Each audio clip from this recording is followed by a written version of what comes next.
and they being referred as astronauts. And the kids being left behind, especially the elder kid, will be taking on the parental role, and those we call the satellite family. So the whole kind of like disconnectedness is coming from that kind of upbringing, and it's not only a small number, it's a generation. Why knowledge matters.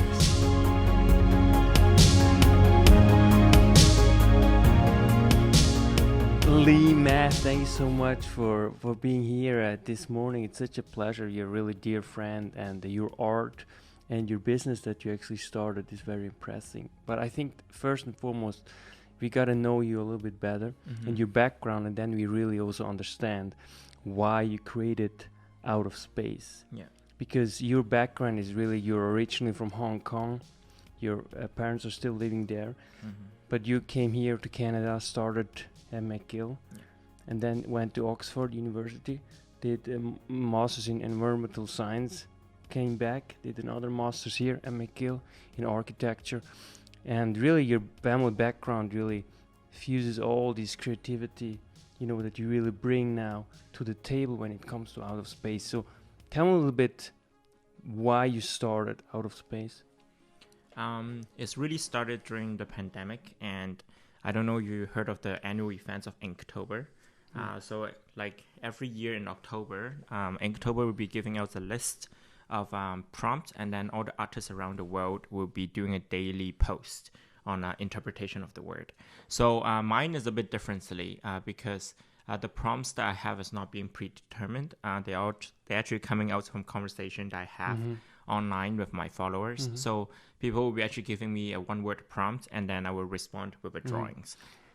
So part of it is during the pandemic, like being a Canadian Chinese is difficult simply because like living in Quebec, especially like Asian hate is a real thing. And I'm pretty sure lots of people who grow up here have the same sentiments. You grow up Canadian, you speak the language, you're like assimilated to the culture, but very much your parental roots affects you a lot.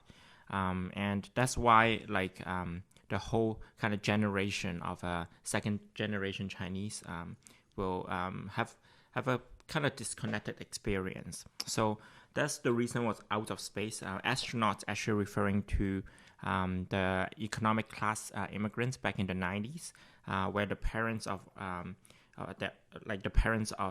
the kids, they go back to the places of origin like Hong Kong, Taiwan, and for their own business. So they either may be having a firm or they work in professional settings like lawyers. So they will be flying back and forth between like the places and Canada, and they being referred as astronauts. And the kids being left behind, especially the elder kid, will be taking on the parental role, and those we call the satellite family. So the whole kind of like disconnectedness is coming from that kind of upbringing, and it's not only a small number, it's a generation of us living like that. So and what's interesting when I'm having all this conversation is that there's different terms among different Asian nations. Like for example, Korean, they will be calling that seagull, for example, the flying back and forth. Yeah. So astronaut specifically to Chinese. Wow. Yeah. And it also has been very difficult, actually, obviously, for the past few years for Hong Kong, what's going on, with Hong Kong. So that certainly also has been, contributed to your creativity. Can you explain how it might have, in one way or another, contributed to it? I went back to Hong Kong in 2014 after been living here for a long time. And one of the reasons is because of the movements, the democratic movements in Hong Kong, and the disconnectedness, and also kind of like the helplessness, like knowing all this news from the far but cannot be participating, is something that like make it very, very devastating. So that's one of the reasons I go back, and there was good job opportunities. I went back as well. While kind of progressive into my career and thinking I need to do a master back in McGill, saying goodbye is very hard, and especially it seems like home is on fire and there's nothing you can do about it. And during COVID, and right now at this very time, Hong Kong is at one of the highest peak for the Omicron variant as well. So again, like feeling helpless from afar and having all this quarantine and having my parents being there at a very far distance is just hard. And I'm pretty sure lots of people who are living in Canada, having relatives around who are living at a distance, and the whole idea that like because of COVID and people kind of like being separated, and you just feel out of place. You don't know what to do. Yeah. And it's also really interesting. I mean, we have Elon Musk. He just bought Twitter, and he's like, I don't know. I think it's the biggest visionary, really, that we have seen in the 21st century, for sure. But I think even like for the 20th century, and so it really also relates perfectly out of space, because we are really literally going, to space, right? Yeah. And yeah. So how has he influenced, your brand that you are creating, really building, with out of space? Yeah. For sure, Elon Musk is a visionary, but then like if you're looking at my Instagram posts, I do have a social critique in terms of like the whole space race, the modern space race. And I don't know if you have watched some documentaries, and whenever astronaut being at outer space and they coming back and they looking back at Earth, that's where they really find what home is. And very often the issue that I'm looking at, like colonization, environmental issues, war, all these parts is like, are we actually taking all this baggage that we have on Earth to space? So you'll be looking at like, I'm painting some dirt bits that's floating around. Like, are we bringing all this trash with us? And what is the impact, or how far are we going to be actually damaging not just the Earth but the universe? Like how far reach we can be. So those are the more kind of critique that I'm making in my drawings. Yeah, that's really beautiful. And I think it's important that we draw attention to it. But on the other hand, also, we see with astronauts who come back, then ultimately they then have a deeper appreciation for really what we call home and, our Earth, this beautiful, stunning planet, really. And so it certainly also has some advantages, Yeah. So, and if we go like have commercial space flights, let's say, and people can actually experience it, then, well, I think the logical conclusion might be, I guess, like that's also where Elon Musk's thinking is going, that ultimately we will take better care of our planet. Yeah, that's for sure. Yeah. Yeah. Yeah, I mean, it's fascinating. So talk a little bit more about also your collection that you have. Like you have like hoodies, you have like all kind of different things, but you also do paintings. Yeah. They're very original. They're really, and I just actually bought one, the universe, and I love the universe, just the idea. But it's really impressive, your work that you're doing. And also that you actually are able to bring it out there in Montreal. I mean, tourist offices and those stuff, they take your stuff on to actually sell it to the tourists here in Montreal. Yeah. So my full-time job is being an intern architect. So what I day to day is it is a creative pursuit, but then there's only such limitations. So the Instagram kind of become my creative outlet, and very often I can finally put some of my architectural training, like drawing, into practice, and that's something that I enjoy and something that I really like doing. And things come out of it. A big shout out to one of my followers. Is a Moroccan girl who was 16 years old, and she was reaching out to me, like asking for some contact for an astronaut and stuff. I was like, I don't know any astronaut, so I was like, why don't you go talk to like NASA have an Instagram page, and then the NASA women as well. And at the end, I was just encouraging her, like, go out, reach out there, like if you want to learn more about it. What ended up happening is she actually held a youth conference for the Moroccan youth, and she get connected with actual people working in the industry of aerospace and a women group as well. And like now I'm part of this story. I was like part of the conference on the Zoom call. And like if everyone's critiquing on social media, I think this is one of the few occasions that social media is being done right. The whole youth empowerment and the unlikely kind of connection you can make overseas. Yeah. I think this is so important, and really also this intergenerational exchange that we have. It's not youth against the older or something. No, we are all together. We learn from one another. I think that's the approach. That we really should contribute somehow, to bringing people together rather just to polarize them further. And obviously here it's a really nice example how it actually can help bring people in a positive sense together. Yeah. Yeah. So your paintings, how do you get the inspiration and how do you really decide on some subjects? You have like from poutine, which is a very traditional Quebecois dish, to universe and very very deep things like so where does this all kind of fit in? I mean, all my inspiration, I just need to thanks to my audience, because I don't actually come up with the idea. It's mostly the word that they gave me, and I usually do interpretations. So very often, like for example, people give me a word balance. Like I don't go straight forward into drawing like a scale or something for balance. I'm just like, what is balance, and what does it mean for be balancing like in space? Like there's no such thing as gravity, so you don't actually need to balancing. So I actually do a twist of the word, would be like something off balance, maybe someone's falling, things like that.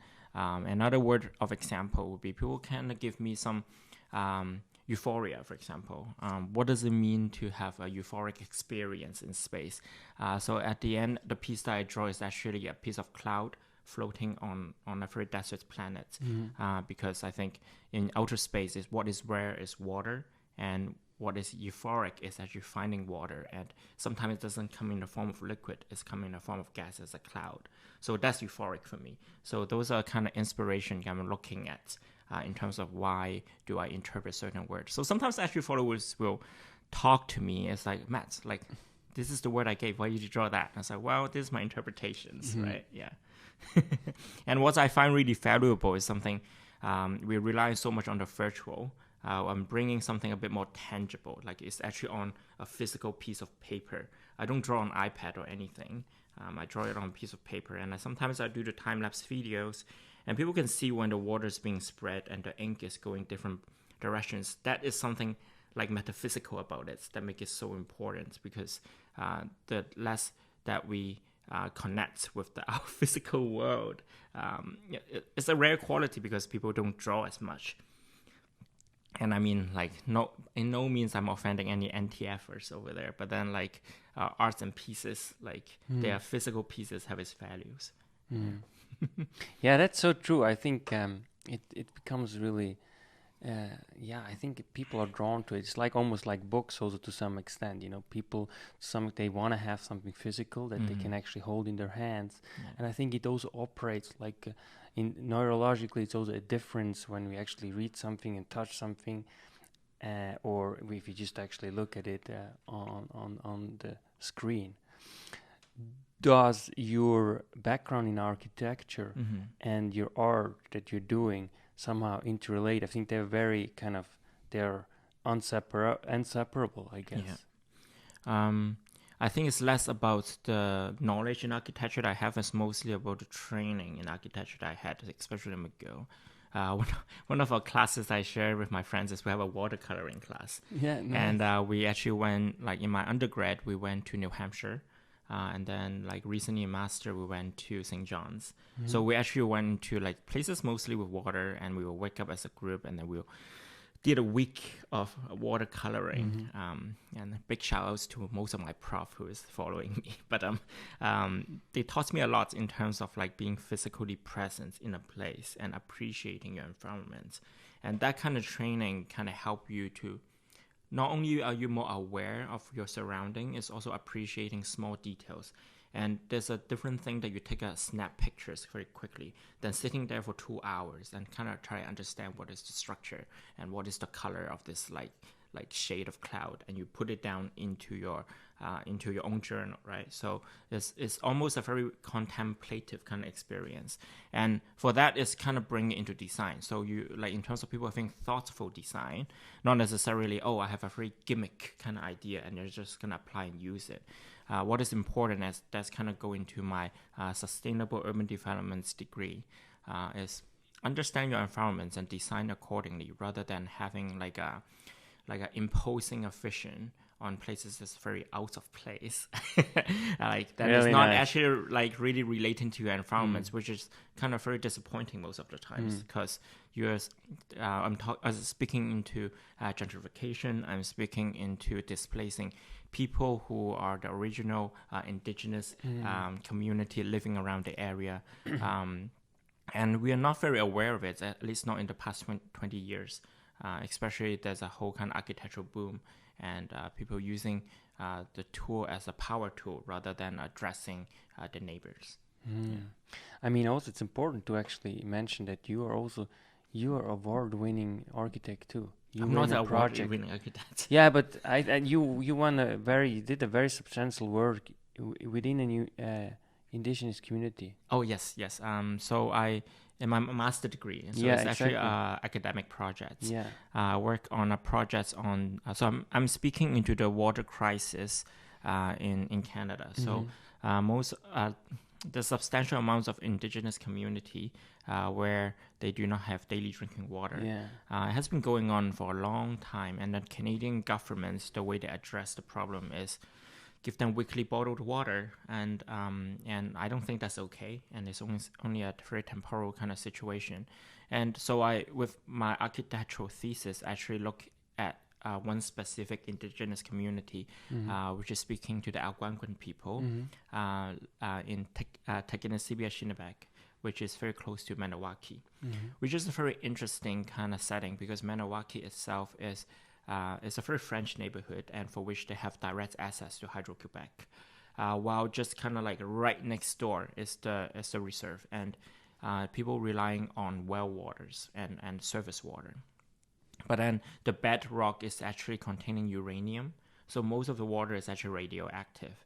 So they actually have no way to actually drink clean water. The only way they need is to be buying water from their neighbors, and for which is not ideal. And very often, like people who are living on the land, relying on the resources, do not have the means or have a full-time engineer to operate on a water plant. So like, how do we do this? So like I was looking into a different method that you can actually store water on surface, so you don't touch the bedrock.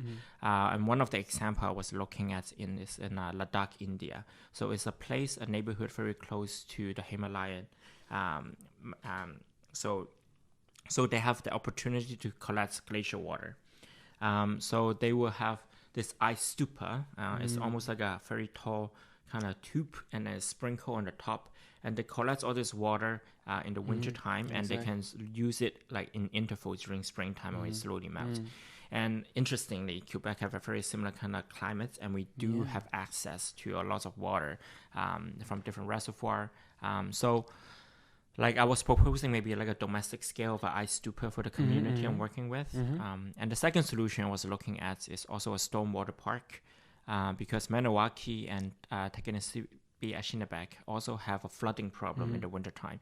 So they're struggling with excess and deficiency in water.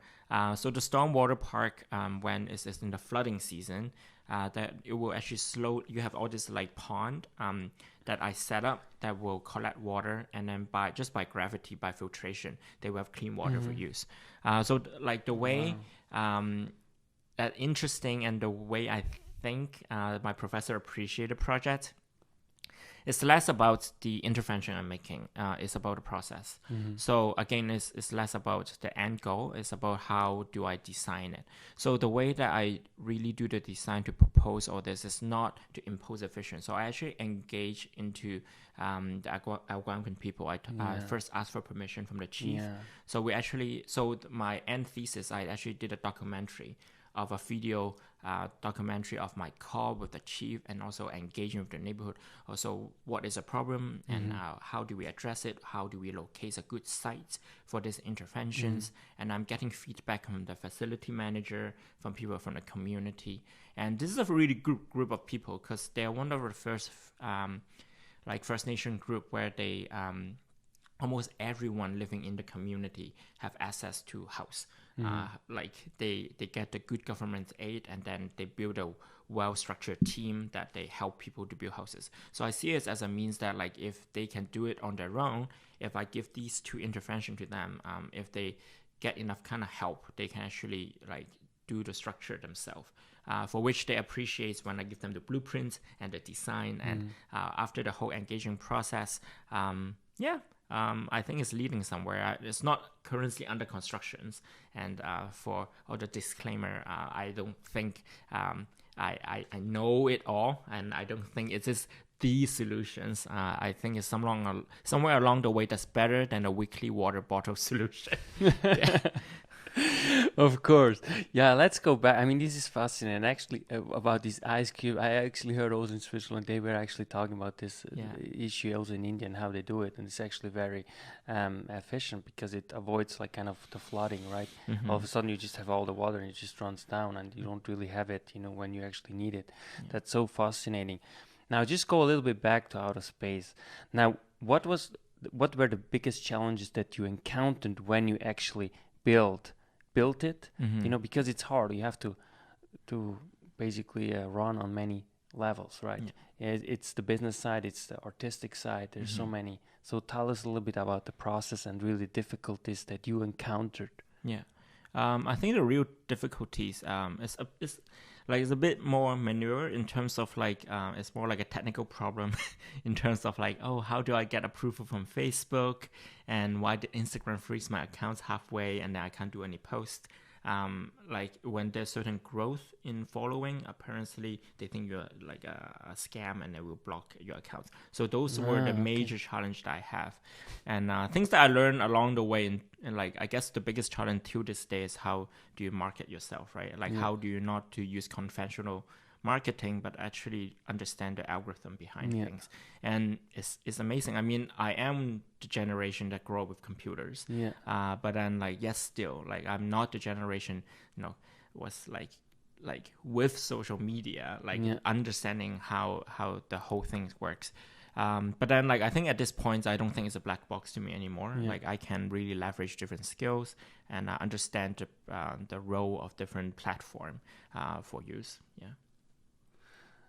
And I mean, your really best argument is really your product that you have, right? I mean, that's really impressive. So I can really highly recommend you to go on your website and really purchase, all the kind of articles that you're creating, because it's really original, That's what I like so much.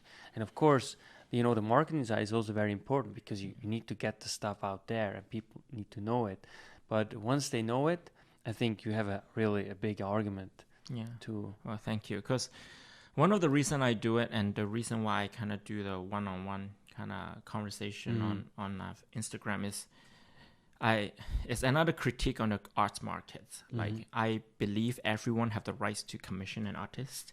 I think there's value in that conversation and dialogue that we're having, and every idea is worth their value. So it's a way for me to democratize art in a certain way, that everyone have the rights to commission, and every idea is worth something. And when it's out there, like you're welcome to buy my art, but then if you don't want to, it's going to my collection, and someone else who appreciates the thoughts will purchase it, right? So and I don't think arts belong to the museums. I believe arts belong to people's home, and arts belongs to the streets. So like people actually have day-to-day encounter with art rather than one in a lifetime going to a museum to look at a piece of art. That's so interesting, actually, and that's what I also realized during the pandemic, actually, that it's almost everything. It's about like culture is really about art, and most of the time when you go into restaurants, it's really kind of where you encounter it and what makes life so interesting and where we meet people. And so it's really a pivotal, like for our societies, that we have this space where we can exchange it. And I think it really put even more emphasis, during the pandemic and its importance, because oftentimes it gets forgotten, right? We think like, well, artists, like whatever, you think about like people who really do like entrepreneurs or whatever, Elon Musk, obviously, like amazing, but then you forget actually that, no, that's actually just the top of the iceberg, right? Mm-hmm. And so you have these really all these amazing artists, really, what you're doing. Thank and you. that's really fascinating. Yeah. And I mean, like, I am excited about going to space, that's for sure. However, I think a lot of these billionaires, they're painting a very kind of rose-tinted, like romanticized kind of idea of space travel. Like in reality, imagine you're going to Mars. It's kind of camping. Like you need to bring all your essentials and going there. And people watch Martians, all these movies, right? Like there's glamour to it, but then in reality, like it's basically kind of going to the first century survival. So that's actually a big warning for everybody in terms of understanding. You have all this tech on Earth, and you've been developing all these years, and you given with the tool, how are you using it? And do not buy into ideas is well, sure, it's for the rich, but then like a warning for the rich: are you ready for camping? You're not going for resort. And for the everybody people, like I mean, in history, whenever there's tool, there's people going in on missions, there was always sacrifices, and very often the hidden figures in terms of people who are working at the ground and being sacrificed, no one knows. Yeah, it's so important that we actually realize that. Well, Mav, that has been so fascinating. And really, I can just keep going on. Thank you so much for your time, and take care. You too, and enjoy Montreal. And I'm so happy. I'm just back, since yesterday, and it's just so vibrant. And you really show me some of the best places here in town. Yes. I have been living here for almost 2 years, but I never actually, saw these amazing places. So you really have insight. Yeah. Thank you so much. That was Mav Lee, the creator of Out of Space. Check out his website, and that's why knowledge matters.